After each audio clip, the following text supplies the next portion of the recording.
All right. 3 minutes after 6. I'd like to get started, giving people time to show up and stuff. Um, Looks good on my end. Okay, so I'm just going to jump right into the show. So this is going to be episode 6 of Crit the Bootshine. My name's Layla, if you don't know me. Playing the game since 2.0, since the beta actually. Crit the Bootshine is a show that I started earlier this year, where we give a mic to all discussions endgame that should and sometimes should not be talked about. But that's the fun of it. And today's episode is mostly going to be covering things that we'd like to see in 5.0. And by discussing that, we can take a look back at some of the things that have worked in the past and some of the things that haven't worked in the past. Earlier last year, you're right, actually, yeah. I keep mixing up 2018 and 2019. But I think this will be a pretty fun show, pretty easygoing show. A lot of just speculation, shooting the shit, deciding what we would want and what we would enjoy most come 5.0. This is something that people frequently discuss in Discord about things that they look forward to, things that they'd like to see, things that people would hope would be changed. So it's always a fun topic of conversation, that speculation, and I'll be interested to discuss it with you guys today, alongside you guys in chat. So I'll try to interact and bring you guys into the conversation as much as I can as we go along. I have my wish list of things that I'd like to see in 5.0, and we'll sort of headline the show with that and start the conversation with that and see where we go from there. I've broken things down into more or less 3 separate sections. I guess I would call them specific job changes I'd like to see, changes to character progression, and changes to rating. And I think those 3 topics will probably be mostly what I cover on my wish list. And anything involving anything outside of that is typically out of my realm of expertise, we'll call it. So yeah, I think let's just jump right into things and see where it takes us. So come 5.0, and I did this back before 4.0 was coming out. Back in 3.5, I had made a video on this channel that was basically a reflection on Heaven's Word and some of the things that worked well in Heaven's Word, some of the things that didn't work well in Heaven's Word, for the purposes of identifying what we wanted Stormblood to be.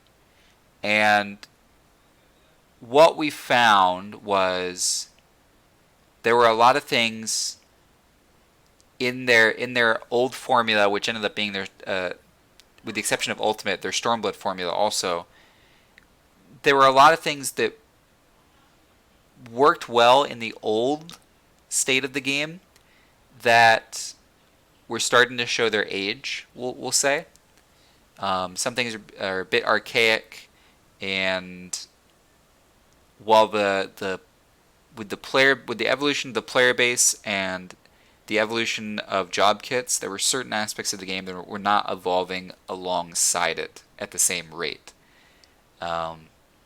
This could be anything as specific to a job's interaction with other party members to a more polarizing topic of new job kits' interactions with the limit break system. And I think it's important that we look back at what worked in the past to understand why things aren't working now. But before we can get into the specifics of that, we should think about what is it that is polarizing jobs right now?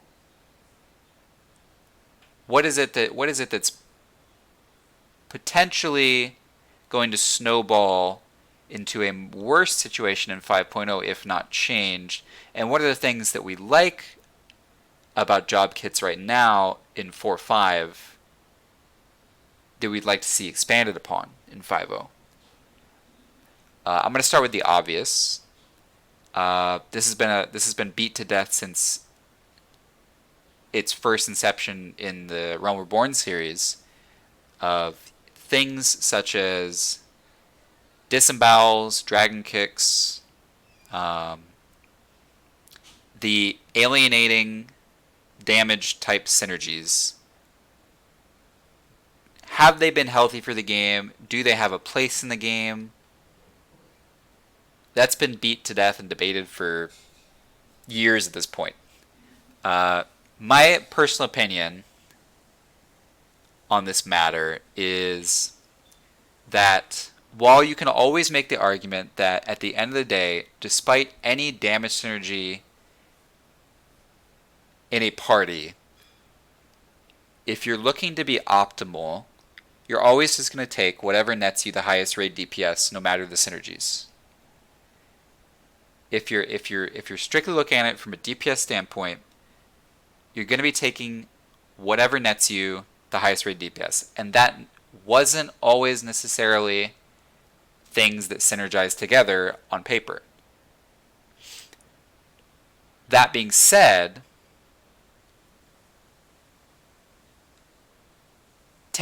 let's use disembowel as an example, because disembowel is probably the biggest offender. Because of the design of disembowel and what it does to a party comp synergy, Dragoon as a job has much more limited design space from a development point of view. And because of its limited design space, the only direction they can go is a very polarizing one, in where one of the strengths of Dragoon since Realm Reborn, not necessarily since the this was a bigger problem in Realm Reborn than it was in Heavensward and Stormblood, just because Battle Litany increased the stock of Dragoon quite a bit.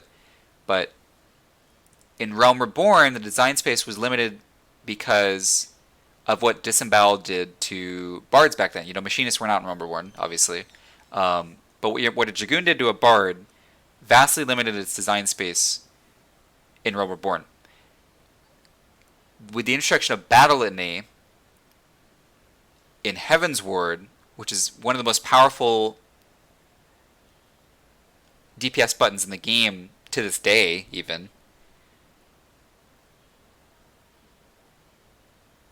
the Dragoon kit is again limited in expansion because of how powerful that button is. But this all started with Disembowel. So, while on paper, putting these stock design synergies in job kits to either promote job unity or job representation, all it's really done is created a polarized environment where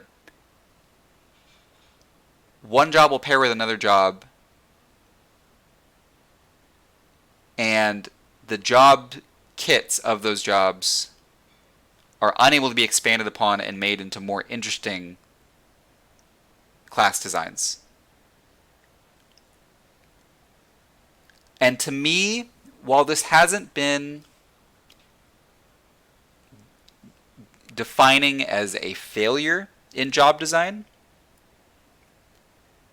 I think it's stunting the growth of what jobs can become. And this is my point. I've said that I've used the term design space a ton, but it's the greatest analysis for this type of situation.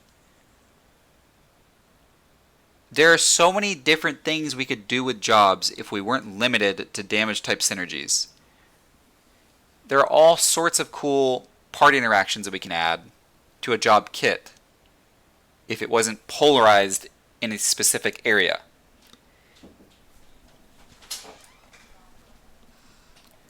And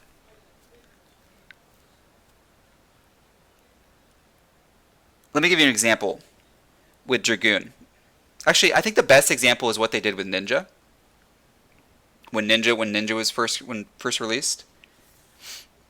Ninja to me has always been one of the most defining. Ninja's release has always been one of the most defining moments for Final Fantasy XIV. With the introduction of Trick Attack to parties, what Trick Attack did was it promoted party synergy that wasn't exclusive to specific jobs. And that's something that Dragoon, not experimented with, but Dragoon was starting to include itself in that topic of conversation with Battle Litany, but Disembowel was hindering any further expansion of the class because you can't take it any farther without polarizing the environment too much. If you take away Dragon Kicks, if you take away Disembowels, we're going to open up a lot more design space for cooler things such as Trick Attacks, which in my opinion raise the skill ceiling of the game. And also, we're going to open up avenues where we can start adopting more class identity, I feel. We have class identity in Stormblood right now, which at times is almost purely aesthetic. There are certain classes that don't feel like they perform a role, a unique role in fights versus other classes. I'm specifically thinking of classes such as Monk and Samurai. I think the Monk and Samurai dynamic right now is a very perplexing one where you're playing them and they feel as if they do the same thing. There's not much identity to the two of them, that separates the two of them, rather. So, what I would like to see come 5.0, this was a very roundabout way of saying, I'd like to see less polarizing tools in job kits that force specific job pairings that allow for more universally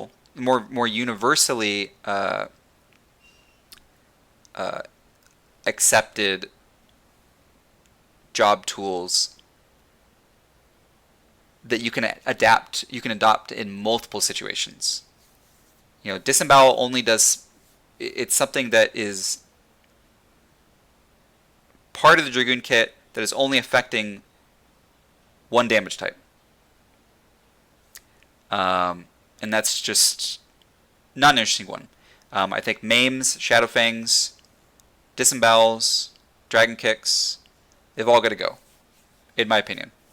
I think we're stunting the growth of job kits by having them in the game, and I would like to see them gone. Now, all that being said, I do not think that we necessarily need to remove all of the debuffs, though, from jobs. So abilities that have been sort of neutered in Stormblood, Rage of Lone Strength debuff, the Dark Knight Delirium Intellect debuff, Dragon Kick Int debuff. I've always felt that stat debuffs like that were fine, but I was never on board with the idea of 100% uptime of those stat debuffs. And I liked what they did with, specific to tanking, I liked what they did with Reprisal, by having it essentially be a very low uptime form of damage mitigation that you apply and you have to make decisions about. But I don't think it would necessarily be the worst thing in the world if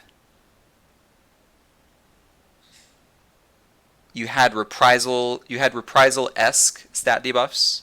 Say a Rage of Halone that strength debuff that didn't have 100% uptime, that you'd had to pick and choose where you'd place it. And this is the other end of the spectrum, where stat debuffs you don't necessarily cater to your party composition, so you're not alienating your party composition. But stat debuffs you cater towards an encounter, and choosing which debuffs and choosing which jobs best fit in the encounter encourages players to use the armory system as much as they can by playing multiple jobs. And I always thought that was a healthy thing for the game.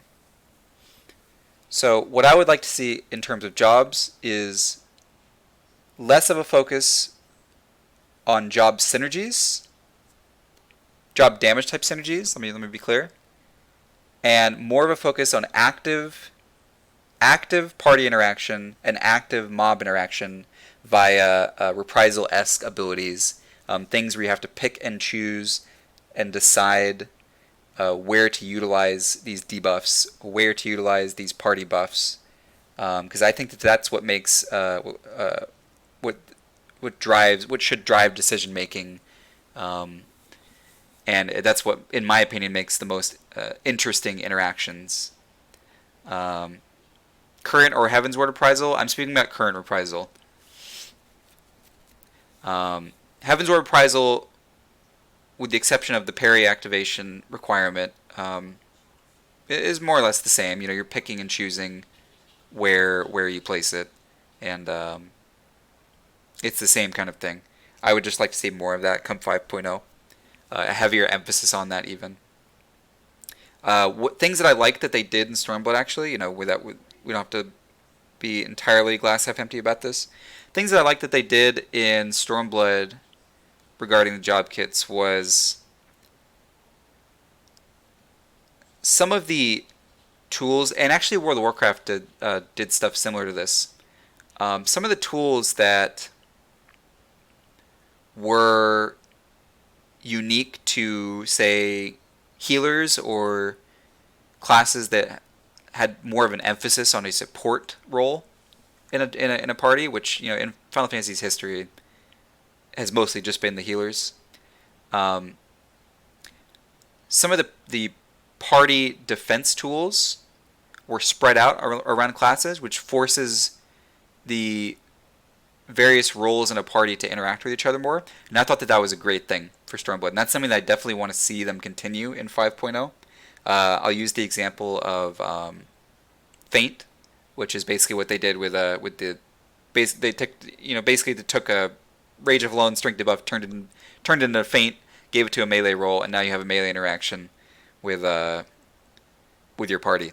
Your tank and your melee have to be communicating, and then you have things like APOC on the caster in the caster role, Addle in the caster role now, taken away from the healer, Virus taken away from the healer role. I think that anything that promotes role and interactions between different roles is a positive for the game, and that I liked what they did with that in Stormblood, and I'd like to see them continue that in Shadowbringers. We haven't gotten into the cross-roll discussion yet, which is probably what I want to segue into next.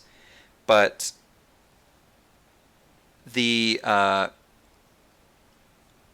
if they decide that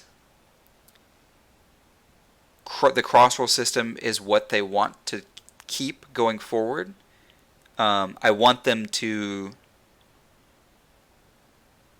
do so for abilities that promote party interaction. And it's like party interaction is the big theme of all of this. It really is. This entire job discussion that we've been talking about for the last 15 minutes or so, it's all party interaction. And things that promote party interaction are good. Rivia in chat saying they're really mixed about this. You just see so many players not using this because you can just heal things. That's a problem not with the design of these abilities. That's a problem with tuning more than anything. I don't think that's a systemic problem with job abilities right now and job interactions right now.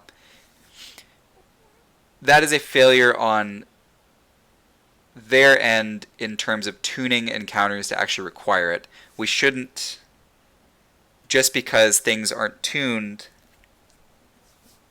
argue against something, aren't tuned well, argue against something that could be better. So, and I feel that way about a lot of Stormblood encounters. I feel that a lot of Stormblood encounters were undertuned. I'm going to use let's bit of a tangent right now, but take a look at the last Primal they just released. You know, if you're watching this live right now, you know that 4.5 came out a couple days ago. Seiryu Extreme was released. And Seiryu Extreme, in my opinion, is a Primal, probably one of the most infamous examples of how they have butchered and bastardized the term extreme over the last 4 years. I mean, it's just an atrocity. I don't even know why they attach extreme to these titles anymore. There's nothing extreme about Seiryu. You can have a boss that is so undertuned that you can use absolutely zero mitigation tools from your party and still require the minimal amount of GCD healing. It's just atrocious. I think it's a problem with there's some form of disconnect, and I don't know if this is them just not being focused on Stormblood anymore, but there is some form of disconnect between their understanding of job kits and what the mobs they designed are doing. They are not respecting current job kits, I feel. Because when you start utilizing your job kits, things just it's ridiculous how badly something can just fall over when you start utilizing a job kit properly. But I am willing to concede that, just like you're saying in chat right now, I am willing to concede that this is the end of an expansion, and I don't think that their focus is on Stormblood much anymore. So I'm willing to concede that fact. Now, that was a bit of a tangent. Back to our discussion earlier about the job kits. We want things that promote party interaction. We know that come 5.0, we're going to be seeing probably what is typical for a new Final Fantasy expansion. We're going to get maybe 3 to 4 new abilities per class with maybe 1 to 2 traits. And those traits may add to the core rotation of the class, and they may not. You know, maybe we'll just get Stone 6, and you'll get a Stone upgrade trait. Who knows? But no matter what they do, I would like the skills that they add to promote party interaction. And we were beginning to discuss cross rolls and the cross roll system. The cross roll system and what their intents for it and what they plan to do with it are a bit of a mystery currently. My previous opinion around 4.4 was that the cross roll system was on the way out. When we got wind that the cross roll cap was being raised up to 10 so that you had essentially access to every cross roll for every piece of content, that to me had given me the opinion that they're clearly over this idea of cherry picking cross rolls per fight, and they're just going to start adding things to base kits, and they're just going to be static passives or static abilities for your base kit that you don't need to equip. So, is that the actual reality of the situation? It's hard to say. It's a big mystery right now. Is that a reality that I would like to see? No, I don't think the cross roll system was ever flushed out to an extent that it probably ever could have been. And that's not the design. That's not the fault of the crossroll system. It's the fault of what the actual crossroll abilities were. You have certain crossroll abilities. So let's act under your assumption that the crossroll system goes into 5.0 in its current state. Well, unfortunately, in its current state, it's very uninteresting because you have no choice in the matter anymore. I mean, them giving you access to 10 roll slots, in my opinion,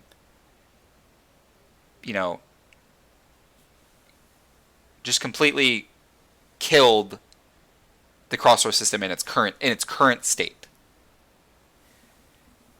So if they want to go back, I guess is what we should be talking about. If they want to go back to a system where you don't have access to everything and you have to hand select things, the only way that they could make it work and make it a good addition to the environment is if they change what the actual abilities that you're selecting are. Let's discuss the most egregious one. I think probably everyone can agree that this is the most egregious one. Provoke should have never been a choice. Ever. Ever. There is no reason. So tanks basically start out with four crossroll slots.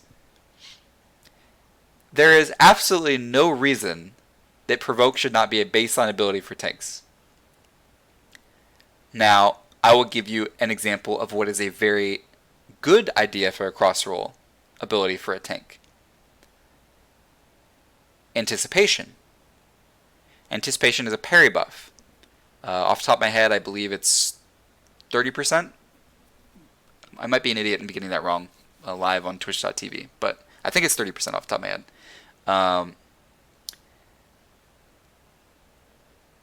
Why is something like that a good addition to the crossrow system? Well, what it's done is it's forced you to think about the content that you're doing. There are certain encounters out there where parry does jack shit. And there are certain encounters out there where parry or where physical damage is the only source of damage you're taking for a span of 10 minutes. And catering your crossroll loadout, I'm going to use the word loadout for this. Catering your crossroll loadout specific to the encounter is like the pinnacle of what the crossroll system could have been. And what the crossroll system almost was. But the problem was, for so many years, and I can't believe that they let it drag on as long as they have, and this may be as we're seeing in the crossroads, the choice in crossroads removed from the equation, and it being potentially on its way out the door. I can't believe that it's taken them 4 years to even reach this point of where they're actually even changing the crossroll system. So the system is supposed to promote choice, and it was supposed to promote a choice of 5 slots, not a choice of 4 slots, not a choice of 3 slots, not a choice of 2 slots, a choice of 5 slots. And unfortunately, they failed at the actual ability designs because some of them are so staple to a job's ability to perform in a party setting that a lot of the decision making was just removed from the get-go, and that's been a failure since 2.0. And they just never addressed it. They never addressed it as good as they could have. They added new things along the way, but they never addressed the core problem of there are certain crossroads that are just completely staple and static, and you can't do anything about them. I thought that the way you acquired crossroads back in 2.0, the leveling of jobs and specific classes, I should say, not even jobs, leveling of specific classes that unlock different crossroads. That was the start of something that could have branched off into a very unique system. That was clearly somewhat of an archaic design being transferred over from Final Fantasy XI, I feel like, and their take on how a sub-job system could exist in Final Fantasy XIV's single jobs ecosystem. But it just felt like they took an idea from Final Fantasy XI, brought it into the game, left it in its infant state, and never let it grow. So At this point, the crossroll system has two options.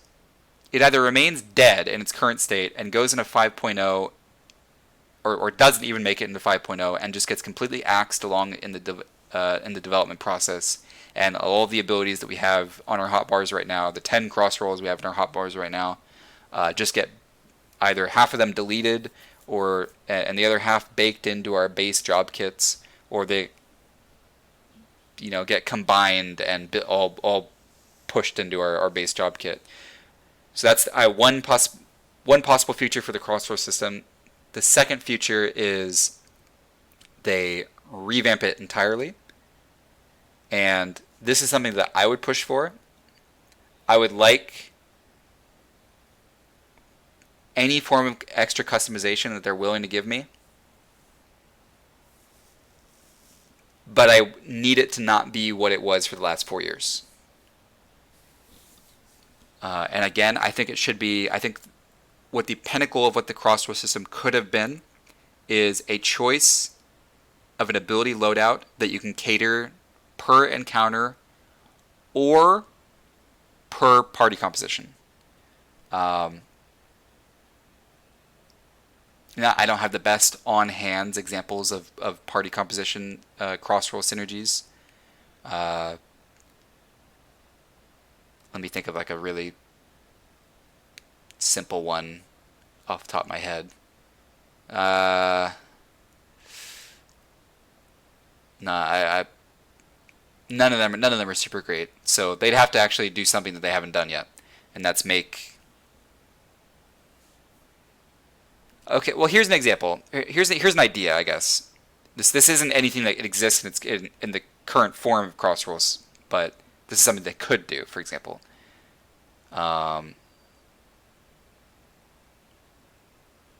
okay, well actually, this is a better example. Okay, so take Feint. So Feint is the melee ability that lowers a mob's physical damage done over a span of a short window of time, and per encounter, Feint stock either rises or lowers depending on the encounter. Again, there are encounters out there that are entirely magic damage, not typically found in raids, but in dungeons and stuff. There are dungeon encounters out there that are entirely magic damage, where Feint is doing nothing, even when the autos are magic damage. But say Feint, and this is just purely hypothetical, just to make a point. I probably wouldn't even design it this way, but just to get the point across.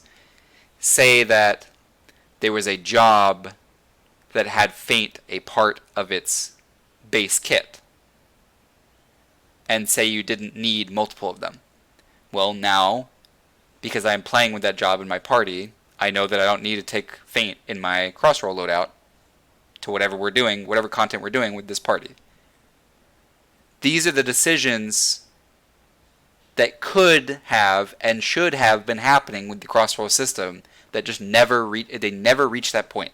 It never got flushed out enough to that point because the decisions did not matter enough, because the abilities didn't matter enough. There are certain crossroll abilities that are very powerful, and there are certain ones that were just dead. And there are certain ones that were staples. So that, to me, has been the problem for years, and for them to just give access to all 10 and just let us go completely YOLO not YOLO, but go completely off the grid and have zero choice in the matter of what we're taking, just tells me that this system is most likely on the way out, and it's a shame because it could have been something better. So what I would have liked to see for Shadowbringers was a better future for crossrolls, but I don't think we're going to get one. Feint needs to be axed, to be honest, being said in chat. I will probably disagree with that, only because we just got done with the long rant on how we want to promote things that have party interaction, and abilities like Feint, these Rage of Alone style abilities that don't have full uptime, these virus abilities, these trick attacks, these things where you have to choose where you actually place them, and they have their interactions between roles. I'm gonna go to the grave promoting those as being a good thing for the game, and I will go to the grave promoting more of them if we can in Shadowbringers, just because I think that party interaction is the most important thing for a jobs kit.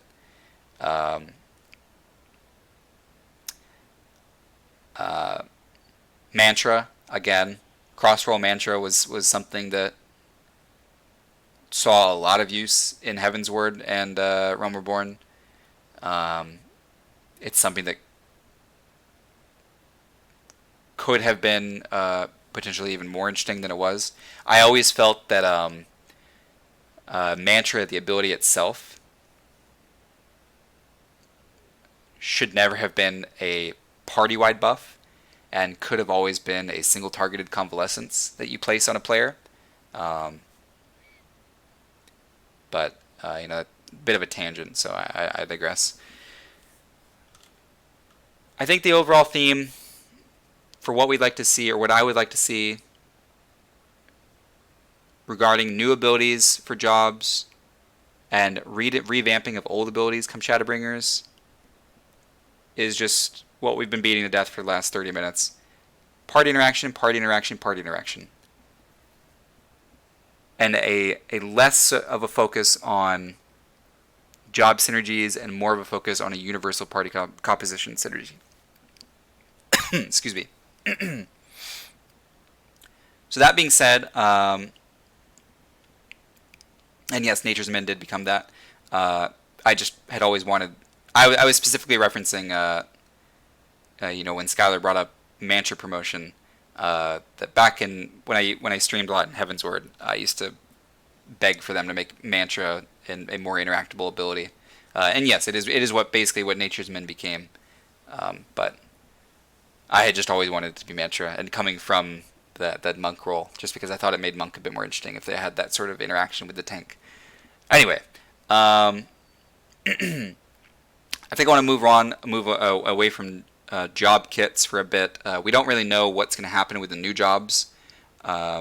We can assume that there's going to be some form of pruning for the old jobs, and Lord have mercy on our souls for what the leveling experience is going to become as a result of that.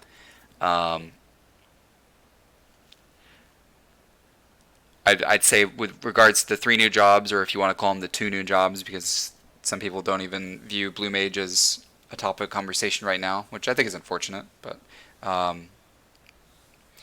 we don't really know what's going to happen. All I can say is that I hope that they fill a role that's not currently existing. I think for a healing role, one archetype that's worked very well in previous MMOs is a style of melee healer. I'm specifically thinking of Warhammer right now. They had 2 different versions of melee healers in Warhammer, and I thought both of them were designed pretty interesting. And there's definitely design space in order to do that. And World of Warcraft is a game that's experimented with the melee healer role, and I think it's about time that Final Fantasy dives into that realm as well. It's most likely it's mostly assumed that the soldier / gunblade class is going to be the 4th tank out of the game, and what I would like to see out of that class is, and probably what I would just like to see out of tanking in general, it's for them to make up their damn minds what they want to do. And this is gonna get a bit tank talk, so I'm not gonna go off too much into the tangent. But what they did with Stormblood Paladin and what they did with Stormblood Dark Knight, pre Dark Knight buffs, I should mention, they homogenized Paladin while leaving Dark Knight a very specified niche. So I want them to make up their damn minds. Are we going to start homogenizing everything? Or are we going to go back to specified specific roles for different situations? Are we going to go back to magic tanks? Are we going to go back to physical tanks? Are we going to go back to short-windowed active mitigation tanking versus long uptime mitigation? Or are we just going to do what they were starting to do with Paladin and Warrior and just start homogenizing everything? Just make up their minds, go all in one direction, don't half-ass it. That's all I ask. That's all I'm going to say about the tank relationship right now. Nerf tank damage. Well, some of that conversation we'll revisit when we get into some of the things that we'd like to see in rating come 5.0. But so we'll put a pause on that for now. But let's get into another topic here that I have written down, which is one that I think we've talked about a lot on stream in the past, but not recently. And that's the idea of character progression and where character progression stands in Final Fantasy XIV. Currently, it's very linear. So, and I, do apply all the negative connotation that you would assume to that. I think that the more linear the things are, the less interesting they are. So with a very linear style of character progression, there's less of a way for you to feel as though you're advancing your character through various through different types of content. Final Fantasy XIV right now is at a point where people really only feel like they're advancing their character. I'm specifically speaking to raiders, I guess, right now, where raiders don't feel like they're advancing their character unless they're doing one of the new 4-man Savage fights in the most recent tier. And that, for a game as popular as Final Fantasy XIV is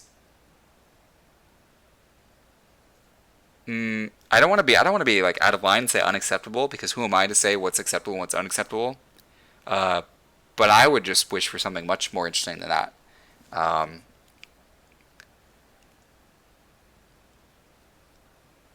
So what is character progression? It can be many different things. It can be something as simple as an alternative means of advancing your character for the long term that actually matters. So let's use the example of Eureka. And everyone has their opinion about Eureka. You either love it or you hate it. Is there actually anybody who actually loves Eureka? I know there are people who. So you're either in two camps for Eureka. There may be a third camp. I haven't really met them, but there may be this third camp of the people who actually enjoy Eureka. But we'll, for the sake of argument, say there's two camps. You have the people who tolerate Eureka, and you have the people who despise Eureka. One of the reasons that some people despise Eureka is that they ask themselves, what's the point? A lot of people, and I'm a part of this, a lot of people do it strictly for the glamour. People want to go through an expansion getting their quote-unquote relic weapon. I did some big air quotes there towards my monitor. But it's strictly for glamour purposes at this point. And this is another thing that they bastardized over the years, and that's just the concept of relic weapons. Relic weapons were Square Enix attempting, when Realm Reborn came out, to have an alternative means of character progression. They were trying. I will give them credit. They were trying to have multiple means of progressing your character, and a means in which that isn't just entirely tied to raiding. You had the initial steps of the relic being gatekept by raid encounters, but beyond that, you were able to progress alongside the raid and eventually reach an eye level that was equivalent to the raid and stat-wise end up being better than the raid. So, to that, I will give them credit. However, that is one slot. That is your weapon only. I think we need more. And how they want to go about that is up to them. It could have been Eureka. I was very surprised, and I think most people were, when in the first Eureka Zone, I think it was Anemos. In Anemos, we had the new AF armor being able to be upgraded through Eureka, and having the benefit of the extra materia slots on it, etc. I was very surprised to find that they discontinued that in the later stages, because I thought that they had finally accepted the fact that raid gear and tome gear cannot be the only means of progression for your character. That is a formula that is so washed out and dried at this point that it has become truly linear.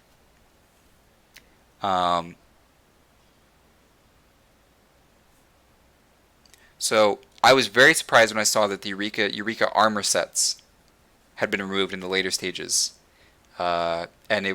we solely started focusing on a relic weapon that, frankly, and this is partially due to the fact of Eureka's release timings, so we have them to blame for that. Frankly, the stats on these Eureka weapons have been underwhelming. Skylar's saying the armor's coming back in the next one. Okay, well, I actually wasn't even aware of that. But if that's true, then that's good. I think it's unfortunately a bit late, because now we're just collecting gear for a leveling experience.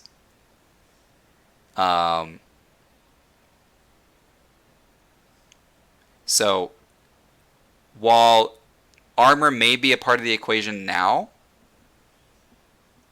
so yes, Pyros does have the 380 armor, but I guess the point that I was making was, while the armor may be a part of the equation now and in the last stage of Eureka, it wasn't there when the progression was, for lack of a better term, mattering. Because this Stormwood, is, for all intents and purposes, is over.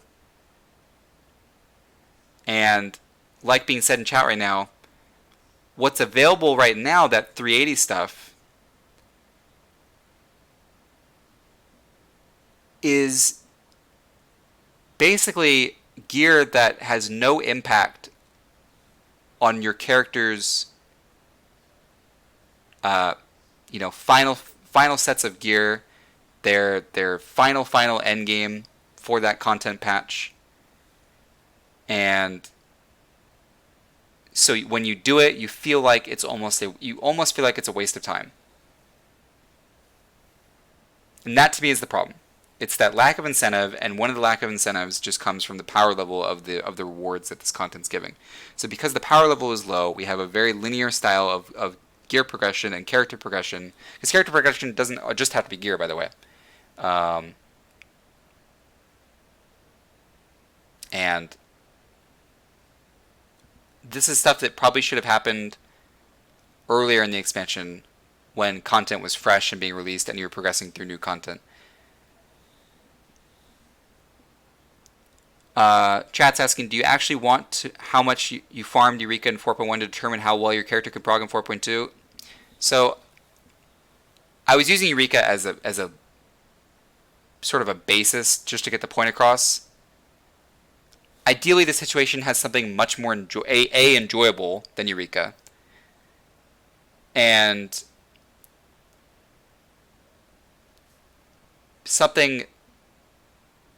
Yeah, I mean, it's really just enjoyment. I think is the big problem with Eureka is enjoyment. I feel like, would I mind being a hardcore player, having extra content I have to do to have my character's chances bettered in the next content patch? No, that we're literally looking for that in every aspect of the game when we log in. How can we better our chances for the next progression tier? Oh well, gear is a fantastic way to do it. It's just, unfortunately, they give us really shitty options for preparing gear. So if I was able to farm, and Diadem was potentially going to be that, and then everyone realized how godforsakenly boring Diadem was when it was released in Heavensward. But at the conception of Diadem, and when it was just a thought, people were interested because it was going to give us an alternative form of character progression that we could work towards while preparing for the next progression cycle, and we could better our characters that way. I think the one area where Diadem was also going to fail had it not failed everywhere else before that, was just how RNG the stat allocation was on the gear. That was never something that people were going to enjoy. You're never going to be able to sell that to anybody and have them enjoy that idea. So the take-home point here is that having alternate means of character progression either A, gives the most hardcore of audiences more things to do and more things to work on, or B, gives somebody who doesn't like to raid an alternative that doesn't leave them in much less of a state for doing content that they actually enjoy. This is essentially what tome gear is. However, tome gear is limited by the coats and twines of the raids, if you know what I'm referring to, basically the upgrade items. And it's not until the off patches where those are added to the 24-man alliance roulettes and stuff, and you can get them that way. So the tome system being an alternative means of gearing has just never been a true alternative. So that's something that I would like to see more of. That being said, character progression is not tied solely to gear. This has been proven throughout many different MMOs. Even Final Fantasy XI, they have the formula from their previous MMO of alternative means of character progression that aren't just tied to gear, and that's things. Let's use the examples of merit points in Final Fantasy XI, and I believe there's actually a new system. People who actually play that game in the last 5 years can tell better than I can, but I believe there was something called capacity points added that add new job abilities or give access to new job abilities. I don't know enough about that system to be able to talk about it, so I'm not even going to try. But an example, it's an example of another forms of character progression that isn't tied to gear, and one that would it really be a negative to the game to add something like that? To give players an incentivized reason to go out and do content that isn't their weekly raid? I don't think it's necessarily the worst idea in the world. And if they told me that they were going to add something like that in 5.0, I would meet it with eager expectations. I'm always looking for more things to do. So if they want to give that, then great. Now, I need to be careful about what I wish for, because this is essentially what World of Warcraft has done with Azerite power in Battle for Azeroth, and no one likes Azerite power. Nobody likes it. So I think that the way you acquire, and nobody likes it because of the way Azerite power is actually acquired. So I think the way that you acquire and accrue these points would need to be something that is engaging and interesting to do. So they need to crack that code before they were able to add something like that. And if they just make it, a big grind, well, it better be an interesting grind. That's all I have to say.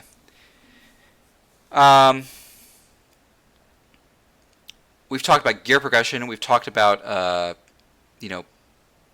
guess, point-based progression.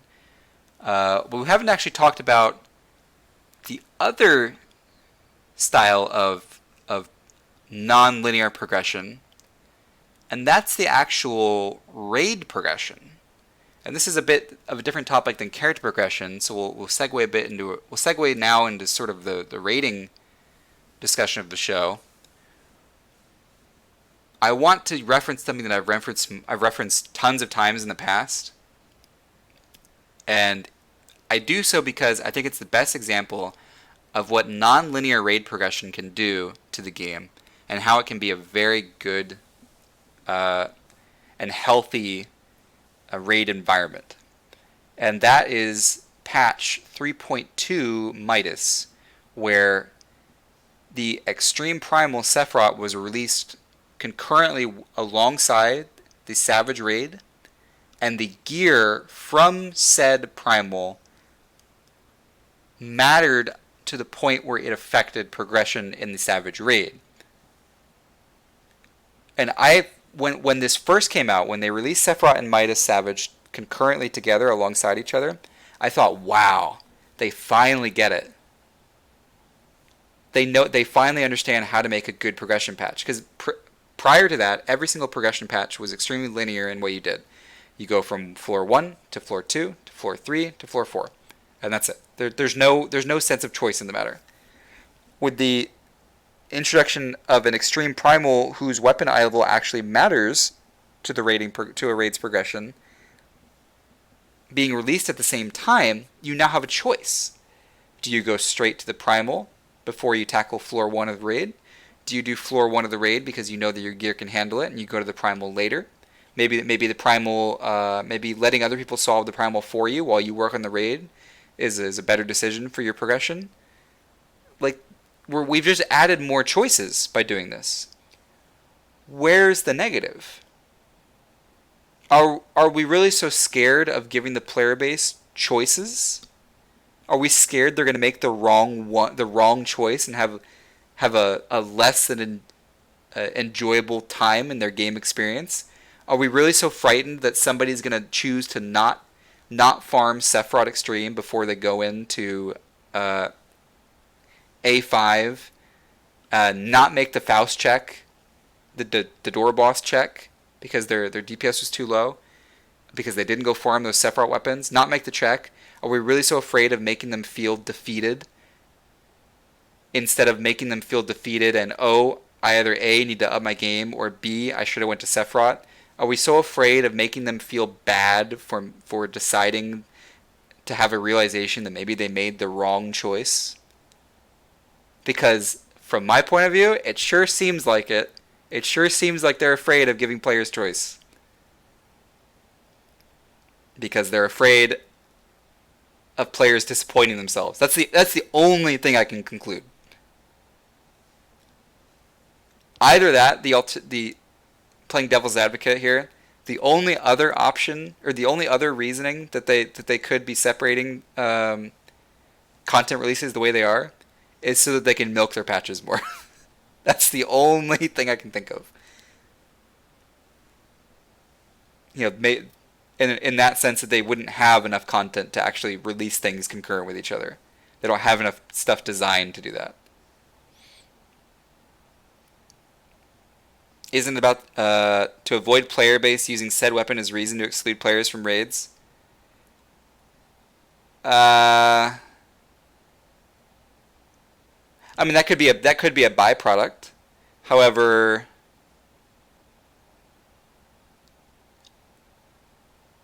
I don't think it's a lot to ask. Mostly what I was speaking to is like day 1, day 2 stuff. I don't think it's a lot to ask. By sometime in the first week, you've tried all of the new raid content in the patch, and somebody who's tried all of that content, if they couldn't have cleared an extreme primal to get a weapon, then they probably don't have any business being in Savage in the first place. So I don't think it's a lot to ask of somebody to have those weapons. You specifically using the Sephiroth and Midas example, I don't think it was a lot to ask of people to have a Sephiroth weapon.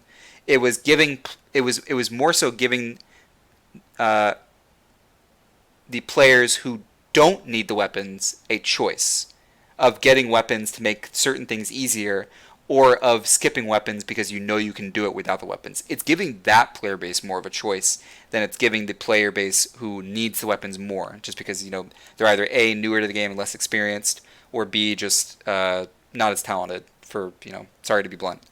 And I think that that's the distinction. So whether or not Yoshi's considering that, like you're mentioning, that he doesn't want players to feel alienated. The player base is going to be alienated no matter what you do. There's always going to be something that the player base can do that's going to alienate itself. And historically, that's been party compositions. So no matter what, the player base is going to find a way to alienate itself. It's unavoidable. I don't think you try to circumvent it. I think you try to just make everything else as enjoyable as it can be.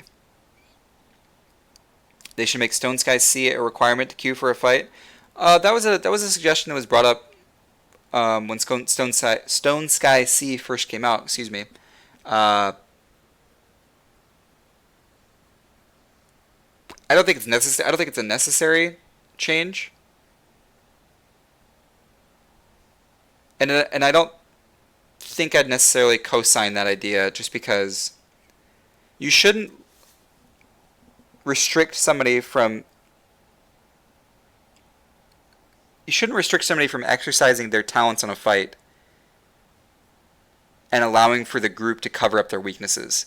And one style of weakness in a player is potentially their damage. So, in Stone Sky Sea is entirely a damage-based style of content. You either make a DPS check or you don't. I think that there are healers in the game who are very talented and bring a lot to both a group's atmosphere and a group's ability to successfully clear a fight. But maybe one of those strong suits is not damage. However, their weakness at damage being able to be made up by the more talented damage dealers in the party is something that can,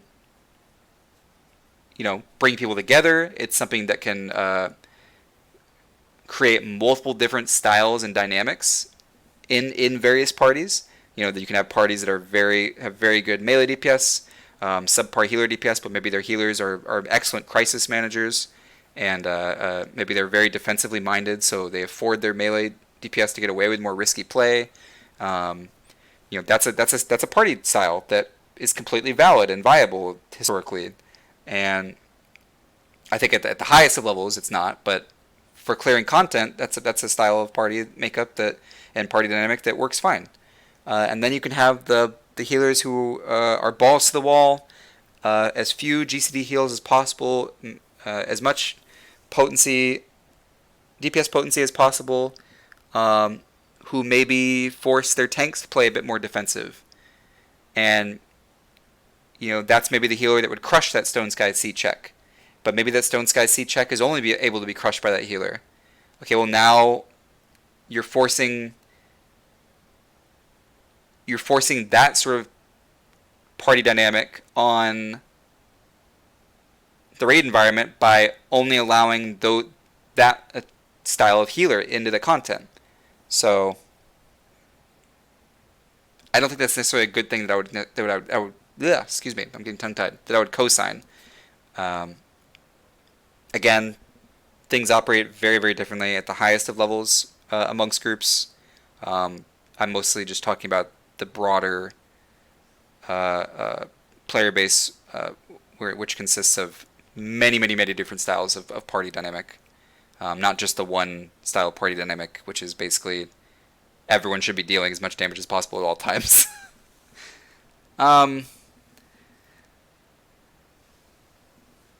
So this is all under the umbrella of raid progression and raid progression linearity in Final Fantasy XIV. Come Shadowbringers, I personally would like to see less linearity among the raids, whether that is through extreme primals, whether it's through alternative means of gearing for a raid prior to a raid, whether it's through alternative means of character progression through a new style of experience point, similar to Final Fantasy XI's merit points, stuff like that. However they want to do it, I think the current style of progression is a bit too linear, and I'd like to see a deviation from said linearity. I'm losing my voice as the show goes on, unfortunately, but we'll power through it. We've sort of segued into the topic of raiding, and the topic of linearity in raids. This is not something that I would necessarily put on a Shadowbringers wish list, but this is something that people could have a discussion about. And that is just the overall, the formula of how raids are done in Final Fantasy XIV, and that's one boss, 4 floors per raid. Boss A leads to boss B leads to boss C leads to boss D. We haven't had a style of raid yet, and what I think I'm going to preach for in Final Fantasy XIV is not necessarily for them to experiment in the 8-man Savage raids, or even in the ultimate scenario, or the ultimate set of content, I mean. we haven't had an environment where the order of bosses that you do, with the exception of Second Coal Salvage, but that's a very poor example. I'm specifically speaking about, we haven't had a raid environment where, say you do boss A, then boss A leads to a fork where you can either choose boss B or boss C, but you have to have done both B and C to get to boss D. Now, this isn't necessarily something that I care too much about, but I do think it would make raiding a bit more interesting if we had, again, more choice. And say, gear-wise, because of the way loot tables work, why this choice is important is not only are you basing the choice off of difficulty, you're also basing the choice off of what bosses drop. I think a lot of times, unfortunately, just because of the way loot tables are handled right now, if you were to split up, say, 06 and 07, and you can choose between 06 and 07, I mean, while you're progressing, most people are going to choose 07 because they want access to that weapon quicker. If you're a more casual player, you want to get access to that weapon as quickly as you can because you're not necessarily going to get the 08 Kefka weapons right away. And maybe you want to get access to, like scholars in chat right now saying, maybe you want to get access to that twine. Maybe you want to get access to that twine to use on a healer chest to get your healer as much HP as possible so that the next encounter you do is easiest in that regard. And because of the way loot tables are handled right now, it's not a direct one-to-one comparison that's good, because I think most people are just always going to choose that twine and weapon upgrade fight. But imagine a world where things were spread out a bit more in the loot system, and you have a choice, and you can make a decision on you can make a choice of which boss you're doing based on the loot that it drops, or based on maybe what your party composition is better at, maybe what your talent sets are better at. Again, this is just another example of choice that has been removed from us before we even ever had the chance to make it. So, while I don't think asking them to just implement something like this in 8-man Savage style environments is feasible, because that's like a massive shift and a massive change to their formula, I wouldn't mind seeing them experiment a bit with it in the 24-mans. One thing I will say is organizing 24 people to go left instead of right all together sounds a bit chaotic, but I've just always I come from a lot of past MMOs. You guys know this if you follow my channel. I've played MMOs since I was 12 years old. I'm 29 going on 30 now. I've played too many damn MMOs. And in a lot of those PvE focused MMOs, we typically have a bit more choice in the order in which bosses are cleared. And I've always felt that it was a choice that Final Fantasy lacked, and sort of just a piece of rating that was removed from the equation, and that piece of choice, that piece of choice in the situation. So the theme of the show really is coming down to choice, isn't it? It seems like everything we talk about is just we want more choice, or we feel like our choice has been stripped away before we even had the chance. And that's fine. I mean, if that ends up being the overall theme of what we want to see in Shadowbringers, then so be it. Crossroads we talked a little bit about earlier. The Crossroads interaction in raiding, and the party interaction of said Crossroads in raiding, I think it just promotes, the more we have of it, I think the more we promote various job makeups, because crossroads are typically things that are universal across, they're exactly as their name states, they're universal across a role. So having APOC available to all casters was a good thing, because in the earlier stages of Final Fantasy XIV progression rating history, Black Mage was actually one of the more favored progression jobs, because Black Mage was the only job that had a pocket of stasis. And this is something that's available to all casters now, obviously. However, this is only because of the crossroll system. If we didn't have the crossroll system, and say say an ability like a Pocket of Stasis still existed, they'd either have to make it baseline to all casters, or they run into a situation where one job is again being heavily favored over another job for progression, unless the fight was entirely physical. It was just kind of rare that that was the case. So Black Mage got used quite a bit just for the pure sake alone of a Pocket of Stasis. The crossroad system circumvents that ever being an issue because you have abilities that promote healthy party interaction that are available to all different jobs in that role. A Pocket of Stasis available to all casters. Feint available to all melee. Things like that I think are great for raiding. Because the decision of a party composition should not be made for you. You should be able to choose it either based on encounter or based on player talent.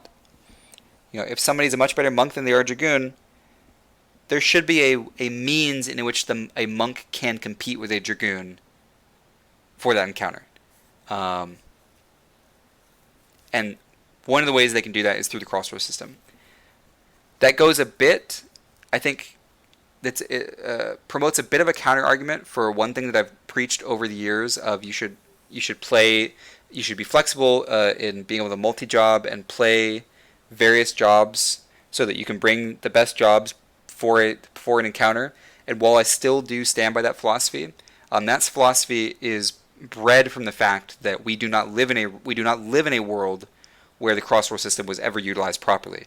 If we had lived in a world where crossroad system had been utilized not utilized by us players, but utilized by the developers properly, what I preach in terms of being able to play in multiple jobs wouldn't be such a necessity. But because the crossroad system was in such a poor state for so long, we play a game where the armory system must be utilized in order to fully take advantage of a situation and be able to create an optimal party environment for an encounter. Red Mage is something that's very dumb right now. Let's just get this out in the open right now. Shadowbringers Wishlists, just gut Verrays. I don't want to see it ever again. Other things involving raiding or just combat in general come Shadowbringers. This is again a bit tank specific, but I'd like to see them reevaluate threat. And the way that they have two different ways they can go about it, in my opinion. And I'll just briefly discuss these two ways and then move on. You can either do a style of tanking where, well, I guess I should preface, because not everybody may be informed of why threat is kind of poorly designed right now. The way that threat is designed right now is unappealing to people because when you're needing to incorporate additional threat combos into a rotation, you're taking away things that as a tank player you would rather be doing. And while I'm not necessarily bothered by this, I do sympathize with the players who are. So you have two styles of threat where you can have threat be a game of attrition where you're balancing numbers of threat combos with numbers of DPS combos, and that was historically the way that threat in Final Fantasy XIV has been. And I grew up in that environment, tanking in that environment in this game, so I'm accustomed to it. I can understand why not everyone enjoys that though. So you can have the other style of threat management, where this is sort of like a Blade and Soul style. I cannot speak today, I'm sorry. This is sort of a Blade and Soul style, where threat is directly proportional to the amount of damage you deal. The more damage you deal, the better your threat. And that is a different style of tanking. And if the player base is currently not enjoying the sort of battle of attrition between your threat combo and your DPS combo, I don't see it necessarily going the other route of threat being entirely damage based being too much of a bad thing. I think it still promotes a high enough ceiling for tanking in terms of threat management, because what threat management then becomes is it becomes DPS management and maximizing you're wanting to maximize your damage, and that creates an environment where you're wanting to maximize damage while also walking the fine line of surviving, and that's a great style of tanking. I feel like that you're not losing anything core to tanking in doing that.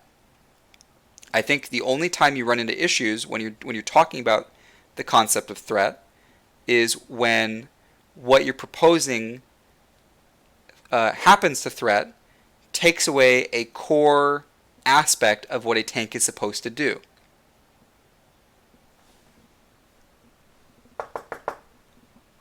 You guys hear that? There's somebody knocking on my door. Hold on a second. Hello? Oh, Shirk! Yeah, come on in. We were just talking about you. Yeah, come on in. Sit down. Have a seat. You're just in time. Yeah, pull up a chair. I was just getting to you. Yeah, I was just talking about how you've actually completely stripped away one of the most core and defining aspects of what a tank has been in the MMO market for the past 20 years. You'll love to hear about this. So my problem with Shirk is a very simple one.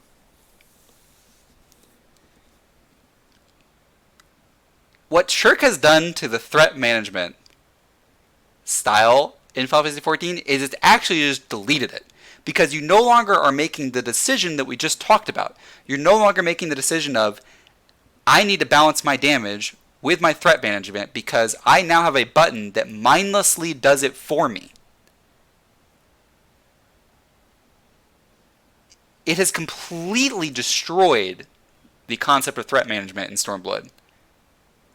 And it has not only destroyed what threat was in Realm Reborn, or in threat was in Heavensward,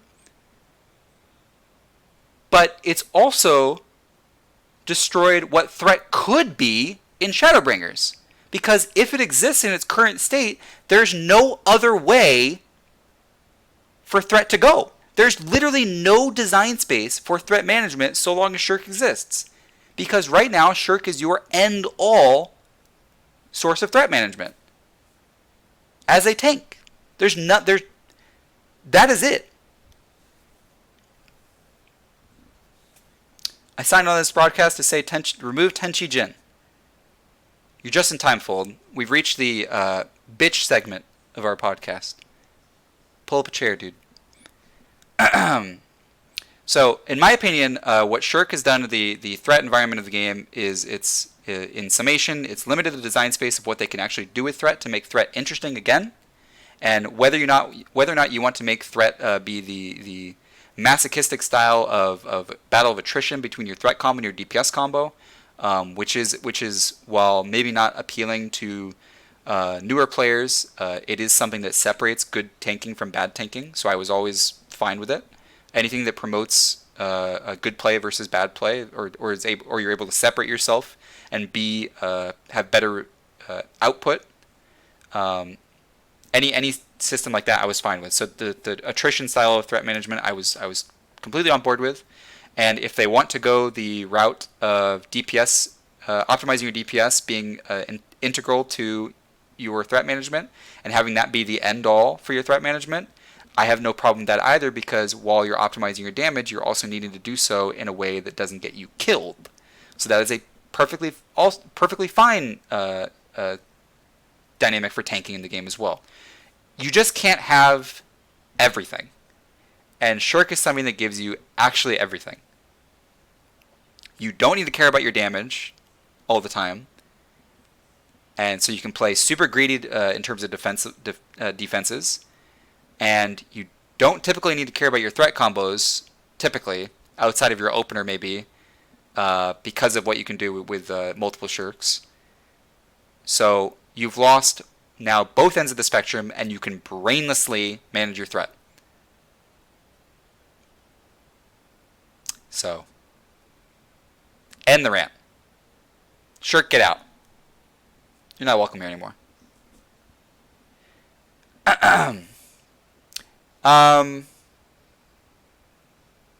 Yeah, man, I'm looking at these show notes right now, and the next two sections, I'm just gonna be bitching a lot. Let's try to spin this into a different light. Okay, so the next topic is a very, very, very, very heavily talked about one, and one that we certainly would not be able to talk about when we're talking about, or we certainly would not be able to avoid talking about when looking ahead to 5.0. And that is limit breaks. And this is something that I am going to put at the forefront of my Shadowbringers wishlist, and one that we're probably going to spend a bit extra time talking about. But I'm not going to sit here and just go on a negative rant about the limit break system for the next 20 minutes. What I'd like to do is I'd like to offer some constructive reasons to why the limit break system is in a poor state right now, why it needs to be changed, and let's come up with some ideas of what it could be. And if you follow me on Twitter, this is something that we discussed on Twitter pretty openly a little over a month ago. So we'll revisit some of those ideas just for people who weren't part of that discussion. But let's first diagnose the problem with limit breaks. And it's something that we sort of highlighted at the beginning of the show, where we have an evolution of class kits, and then we have game systems and game design that are not evolving alongside them. They're not evolving alongside those class kits. I spoke to Ayesa about this a couple months ago, and I felt that he was very on point with this opinion, that with the changes to class kits in Stormblood, we have a heavy focus on shielding, and we have jobs who have access to a lot more shielding than they ever have, and we have an LB system that has not been changed or reevaluated at any point in the way that it needs to be to reflect the fact that these job kits are changing. Because as time has gone on and as our jobs have advanced more and more, or devolved more and more, depending on how you look at it, the flaws of the system become more and more egregious because certain things become more and more abusable. And if you're unfamiliar with the flaws of the limit break system, as my headset wire gets caught in my chair wheel. Let me fix this real quick. Sorry. I just don't want to strangle myself. Okay, sorry about that. The flaw of limit break system right now is that LB generation is based heavily on mitigating lethal damage and critical healing. Those are with the exception of doing mechanics correctly, because there are certain mechanics that just build LB naturally. Two of the most prominent ways of building your LB gauge are through those two scenarios, where you're either mitigating lethal damage or critically healing and things of that nature. So you promote a style of play that is very reckless, and you promote this style of play is possible because of the vast increase in the raw power of available shielding to jobs now. You promote this style of play where staying at a very low amount of HP is optimal in certain situations, because you want to be taking damage that would otherwise kill you, but you've shielded against it just to increase your LB gauge. So I'm not going to sit here and make an argument that people might think I'm going to make of that being a bad thing, because I have played Terra, and if you're familiar with the game Terra, I'm specifically thinking of the slaying gem. And the two people in the chat right now who have played Terra who know what a slaying gem is, I'm all for the slaying gem. I think having that risky style of play where you're just, one hit kills you, you're out, I think that's fine. What I don't think is fine is how hypocritical this is to what Square Enix's design philosophy has been over the last 5 years. And that is the fact that they never encourage players to be reckless. We saw this with slaying accessories on tanks. They noped out of that as fast as they could, because what was happening was that the player base just couldn't handle that level of recklessness. And specific to a small portion of the player base right now, you have groups of people who either A, don't enjoy that level of recklessness when trying to maximize their LB generation, or B, you have the people who are looking to abuse it so much that it's beginning to alienate certain jobs, because in order to match what they're able to do, you pigeonhole yourself in requiring a certain amount of shielding to do so, and a certain amount of party mitigation to do so. So it's a system that's A, promoting recklessness, and B, alienating certain jobs. These are two things that Square Enix hates. They hate with all their guts. And they've historically hated it for the last 5 years. They've tried time and time again to avoid this kind of environment. So, for the fact that this problem exists and hasn't been addressed yet, tells me that they're either unaware, or that they are aware and that they just don't have a solution. So, what is like the big problem? What's the big problem with all this? Why does this matter? Does this only affect the speedrun community? And the answer is no, it does not. I'm gonna use an example of why this matters to you. Why this matters to your enjoyment of the game. Let's say, okay, let's use 011 as an example. This is kind of a lame example, but this will get the point across. One of the more, I would say, interesting mechanics of 011. I mean, it's hard to say that any of those mechanics are interesting, if I'm being frank. But one of the more unique. Let's use the word unique. One of the more unique mechanics of 011 is the fists that jump around, and you need to send two fists into each other to explode. Because of the way the current LB system is designed, you can literally tank LB that mechanic, completely remove that mechanic from the fight, and build an entire new LB3 back from just shielding that mechanic with a tank LB, and leaving your party HP low enough going into it with appropriate shielding.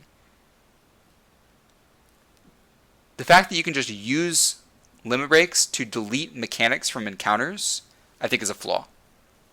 And this has been a problem with Tank LB for a while, but never so have we as a player base had such a firm grasp on how LB generation works that it's reached this level of abuse where we're now not only deleting mechanics, but we're deleting mechanics with no real negative.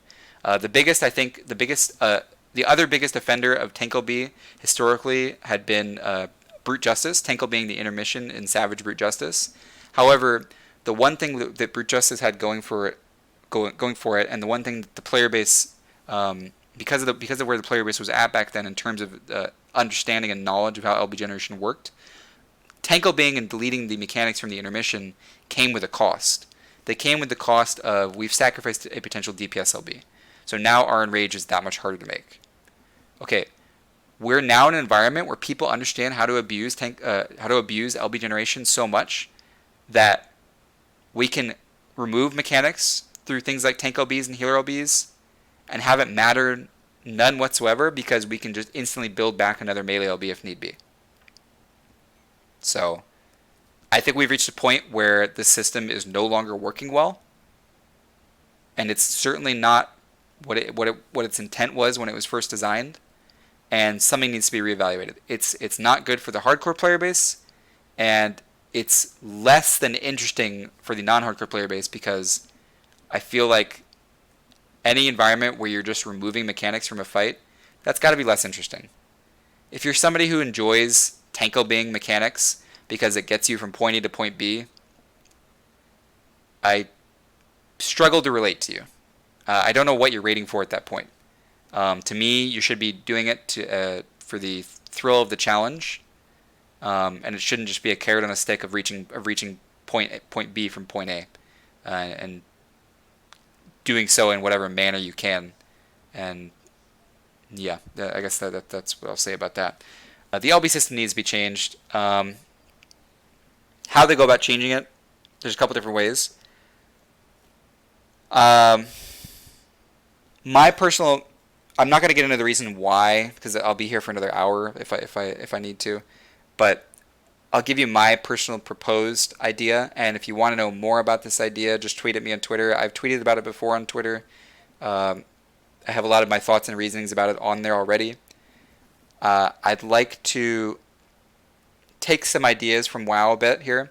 One of the most iconic abilities in WoW is Bloodlust, and Bloodlust is a big decision of when you commit to it, because you give your entire raid affected by Bloodlust, you give that entire raid a sated debuff that doesn't allow them to be affected by a second Bloodlust for 10 whole minutes. And what I would potentially like to see is a similar philosophy brought to Limit Break in Final Fantasy, where, say you use an LB1, you've then put a cooldown on your party's Limit Break for, let's say, I had loose numbers on Twitter, but I'm just going to pick some random ones right now. Let's say you use an LB1, you have a 90-second CD on your Limit Break. Okay, that's one thing. Say you use an LB2. Okay, maybe now instead of a 90-second cooldown, that LB2 gave you a... I hate doing this on the spot, because the numbers I actually had mathed out a while ago were much better. Let's say 2-minute and 30-second timer from using LB2. So we have a minute and a half for using LB1 and 2.5 minutes for using LB2. Say using an LB3 gives you a 5-minute timer. Quickly, why is this a good thing? Why does this work? Well, it promotes choice, which is always good. I'd like to revisit the old encounter of turn 13, where a lot of early progression teams were using LB1s and sometimes even LB2 if you manage to RNG your enough way to enough bar. We used lower level LBs, melee LBs, to get extra damage on Bahamut before he phased into his ads phase. And this is a system that would allow for that kind of decision to still function well. Whereas if you just put like a static timer on all LBs, you would actually just be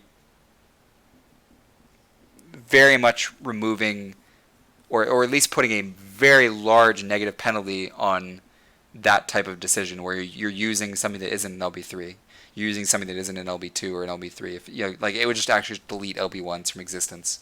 So I think the lower cooldown on the lower levels of LB, I think, is necessary. Again, if you want to know more about like that idea, like I mentioned earlier, unfortunately the show is not long enough to go into why that's a great idea. You could honestly have an entire show on Limit Break alone. But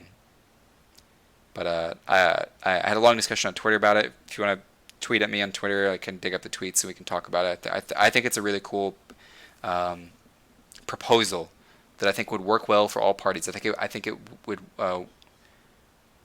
be healthy for the speedrun community. I think it would be healthy for the progression community, and I think that it would promote enough choice to keep the LB1 and LB2 dynamic of LBs alive enough to where they wouldn't just be dead in the water, and potentially they might even be less dead than they are now, because you can start basing your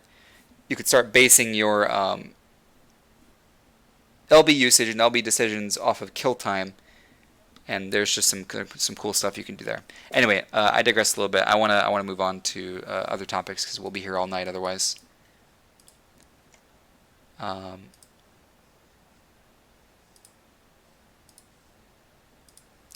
So I'm reaching the end of my show notes here. I have one or two last topics I think that I'd like to touch on regarding things that I would like to see changed come 5.0. And both of these also relate to rating. And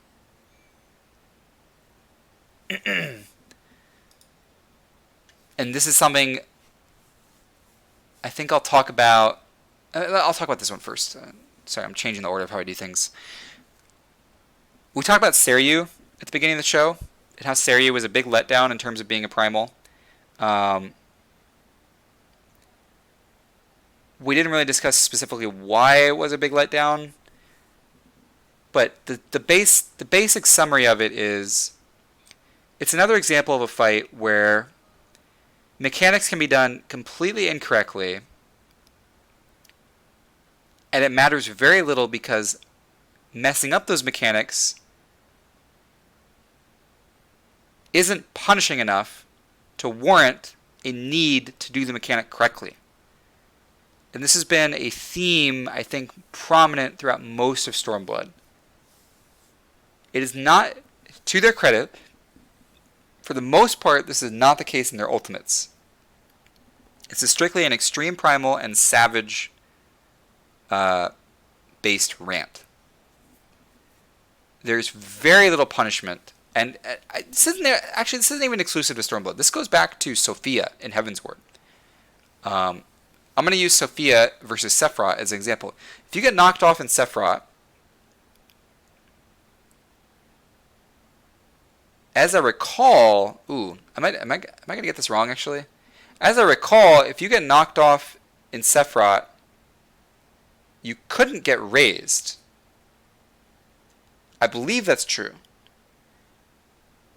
If you get knocked off in Sophia, your body teleports up to the center of the platform, a lifeless corpse.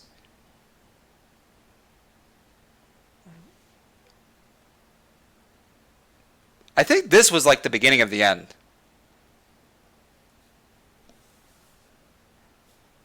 Because ever since then, we've seen a trend, an increasingly negative trend in extreme primals and savage raids, where mechanics that are meant to be punishing are not punishing enough to where they matter. I think that the ultimates have it right. If you're unfamiliar with Ultimate Weapon and Weapons Refrain, I'll briefly describe what happens there. When you die during the Ultimate Weapon phase of that fight, Ultimate Weapon sucks up some of your ether, and him taking your ether, long story short, gives you less time to make the enrage. So, if you die there, it's a big negative. If you die on some of these other encounters that are headlining their game, you could make the argument that Savage rating headlines the game more so than Ultimate rating. You can make that argument. I don't know which side I'd be on. I could argue it both ways. For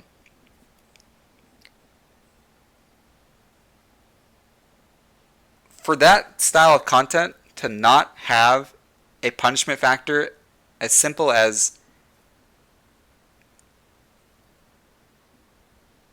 that isn't just your character now has weakness, I think is bad. I don't have any other way to sugarcoat it. I think it's just bad.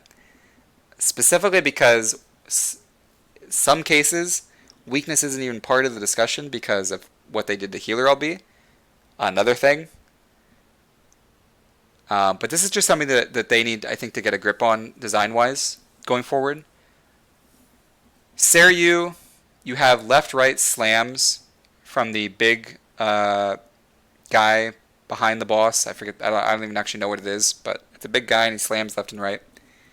The fact that it takes not one screw up, but two screw ups from that to two screw ups in a row. Two screw ups in that same set to actually kill you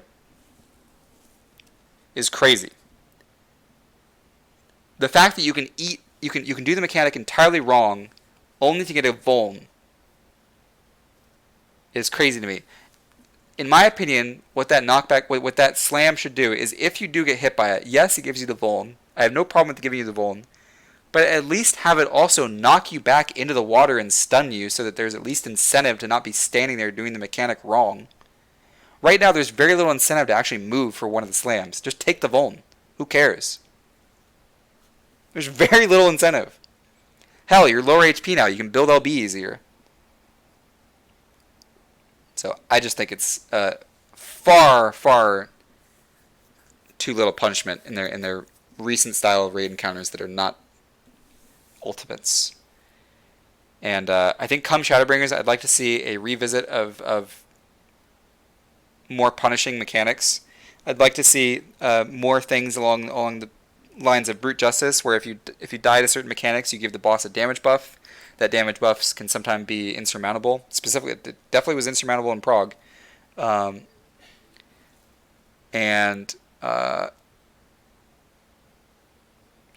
I mean, if you get knocked off an encounter, why do you get teleported up to the center? Why do you get teleported up to the center of the platform? When did we ever think that was a good idea? If you get knocked off, you get knocked off. That's part of it. That's something that made Titan iconic. Can you imagine getting knocked off in Titan and having your corpse teleport back into the center? That would take away the whole thing. That's the whole thing. Don't get knocked off. That's the whole thing. Getting knocked off was worse than dying. It's the worst thing that can happen. Anyway. TLDR. Need more punishment. The last thing I think that I'd like to see come Shadowbringers is a bit of a more specific request. And that is on the topic of ultimates. And this is a very niche request because not everyone's going to appreciate this, but it's my show, it's my damn Shadowbringers wish list, you know? You guys have your own wish list, I got my wish list. So what I would like to see is they've gone on record saying that they were hesitant to have 3 ultimates in one expansion. Good lord, my phone's exploding. Due to player stress. So while they've gotten mixed reviews on that, I'd like to meet them in the middle. So I was somebody who would have loved 3 ultimates. They thought that I was crazy for thinking that, apparently. So I'd like to meet them in the middle. We pretty much know that the Ultimate Series is going to be continued into Shadowbringers. So, knowing that they're going to continue the Ultimate Series, if they feel that 2 is the right number, I'd like to make a special request. A, if they're going to do 2, have them be at the beginning and the end of the expansion. But secondly, B, if you're going to have 2, and you're going to have one at the beginning and one at the end, that gives you some room to experiment there in the middle. and we're looking for new stuff to do. We're looking for stuff to shake up the formula. And you know where I'm going. If you watch my stream in the last week, you know where I'm going. You know where I'm going right now. It's time to break the mold. Give us the hard mode 24-man. I'm ready. Chat's ready. The player base is ready, dude. It's time. Patch 4.5 just came out this week. If you're watching this from the future, does Rare Raid still exist? Let me know in the comments.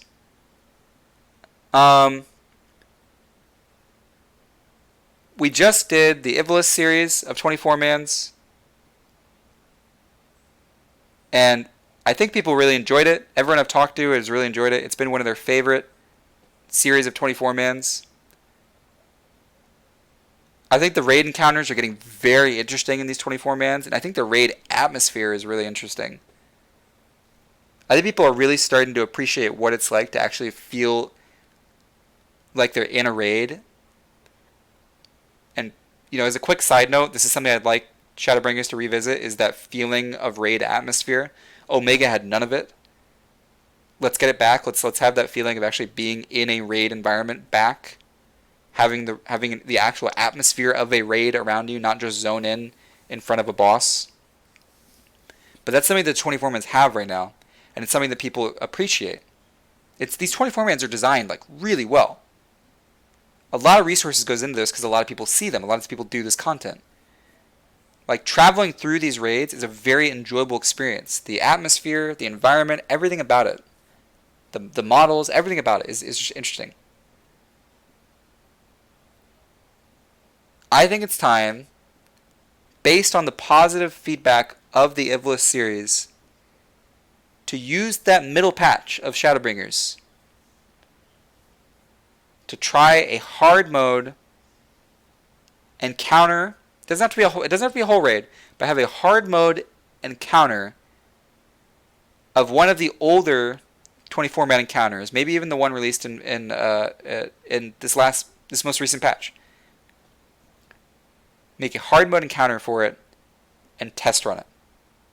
Just test run it. That's all I ask. Just try it.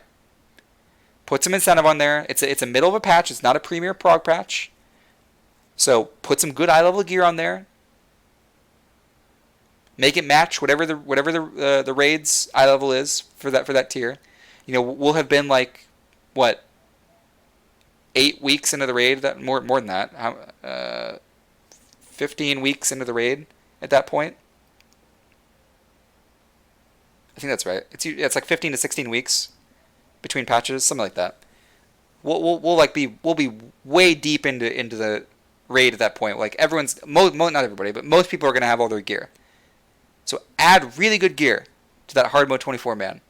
It's not gonna break the system. Give it a good incentive. Make people want to do it every week. It's going to promote unity amongst groups. It's going to force people who want to do that content to work together again. We haven't had to work together in this game in a long time. Everything is very separate due to how the PF functions right now, and just the fact that most of the game's premier content is 8-man. This is something that can break the mold, that can shake it up, that can give people a big thing that they're looking for in Shadowbringers, and that's newness. We don't want Shadowbringers to be Stormblood 2. Nobody here in chat wants it to be Stormblood 2. If you say so, you're lying. There's no way you could actually think that. Because why would you? You just want something better. I know you do. And this is the way that we can get stuff. This is one of the ways that we can get something that isn't Stormblood 2. Let's advance the game, because it feels like the game hasn't advanced in a while. So let's advance the game. Let's try something new. And let's try something new that isn't a Blue Mage. I'm not going to hate on Blue Mage too much. I actually think that Blue Mage could be kind of fun. So I'm kind of looking forward to it. But if we're going to get 2 ultimates, Even if we're only gonna get one ultimate, even if we're gonna get no ultimates, experiment with this. I would actually favor. I'll go on record right now. I would favor 2 8-man ultimates and 1 hard mode 24-man. I would favor that over 3 8-man ultimates. I will go on record right now because I want to see them experiment, and I want to try something new. I've already done 8-man ultimates. I know what they are. I want something new. So that's my 24-man rant. Kind of lost my voice halfway through that.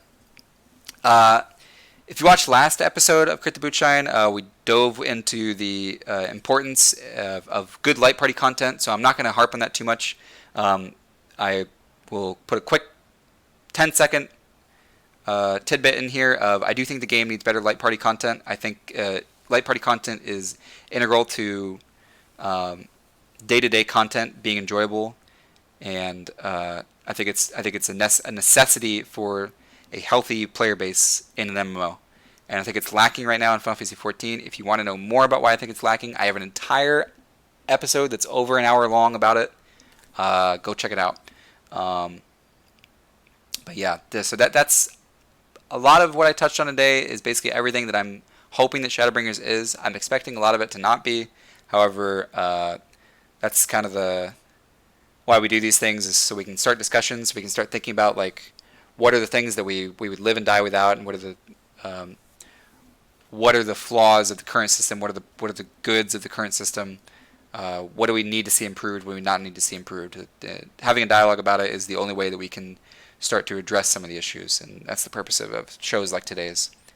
But I think with all that said, we'll probably be wrapping up shop here in a minute. I'm losing my voice ever more by the second, so I'm gonna need to stop talking here pretty soon. But I appreciate the feedback you guys are giving today regarding this topic, because this was definitely a topic that we needed to be discussed and shot kind of back and forth with as a chat. So I appreciate you guys being involved that way and interacting that way throughout today's episode. If you are watching this on Twitch, this will be on YouTube later. If you are watching this through the VOD on Twitch and you missed it live, you can also check it on YouTube later. I had a lot of fun today, and I think the one thing that we can say is that we're hoping that Shadowbringers is good. We're hoping that it's fun. We hope that it keeps us invigorated. Some of the stuff we talked about today is a means of doing so. For me personally, I just want to have choice not restricted from me, and I would like to have them break the formula a bit. Tier set bonuses are something that we may see experimentation with at the very end of Stormblood. So I'm gonna put a wait and see on that. I don't know what they're gonna do yet with the final patch of Stormblood. I don't think it's necessarily going to be tier set bonuses, but I think what they may experiment with, keyword may, is special effects on items. This is something that they teased a bit over a year ago at this point, of them being interested in adapting to Final Fantasy XIV, is that concept of special effects on gear. It's very possible that in the very last patch of Stormblood we can see them experiment with that. There's no better time to experiment. There's no better time to experiment than the end of an expansion.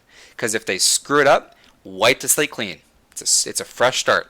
Anything you screw up, you can wipe clean when Shadowbringers release. Just try something out. So, I think in closing, let's ask them of that. Anything wacky that they want to do for Shadowbringers, try it out now. Now is the best time to do so. Very little in terms of rating and character progression actually matters right now. Very little does. It's all going to be wiped clean very soon. So, please experiment. Please try things new that you're thinking about. We know that they have ideas of stuff they want to try. Anyway, I really enjoyed today's show. I hope you guys did too. I'm going to wrap up shop here. So, in closing, let's hope that they're fans of our ideas. Then we see the game in the same light that they do. Not at times we don't, but let's hope that for Shadowbringers, our interests align really. So with that, as is with every episode, it's time for you guys to get on out of here. I think so. A little bit about Crit the Bootshine going forward. As a few of you may or may not know, 2 of my episodes were delayed this time around, just due to real life responsibilities that I couldn't really balance alongside doing a show with that particular day. So unfortunately, that cut into some of the remaining schedule for the show. And my goal for this series of episodes was I wanted to get things wrapped up and done before I started school again. And unfortunately, because of the two week delay I had for 2 episodes, that window of time has now closed, and I will be starting up school again shortly. And I will probably not be able to focus or commit time every Friday that I'd need to do this show at a level that I'd want to do it at. So because of that, I'm going to have to cut one episode a bit short, or cut one episode from the series short, and push it to the next time I do this show, which is probably going to be we're gonna be taking a hiatus for a while. I briefly spoke about this when we rebooted the show a little over a month ago at this point, about a month and a half ago at this point. We were going to have about 4 episodes, and then I was going to take a hiatus, and then probably kick the show off 2 months later down the line, reboot it again when Shadowbringers is a bit closer. We have more info about Shadowbringers, and Shadowbringers hype is reaching its all-time high. So I think that's the point where we're at right now.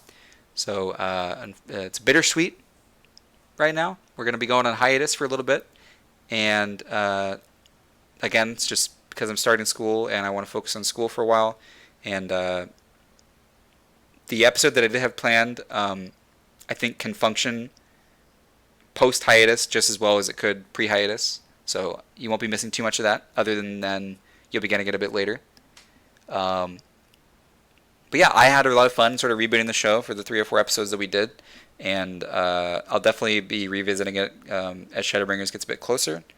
And I hope you guys continue to support and enjoy it as you have. Again, I had a lot of joy when a few of you came up to me at FanFest and told me how much you liked the shows that I put on in the show, and I was glad that the content is enjoyable for you guys. Basically, what I'm saying. So I'm gonna wrap up now. I appreciate you guys showing up tonight. I'll have this on YouTube by tonight at the latest, and anything you missed will be on VOD. So, and I'll try to put some timestamps in there for you to skip around, since we had basically 3 sections of the show. And yep, you guys have a good night, have a good week, have a good life. I'll be in touch. Bye.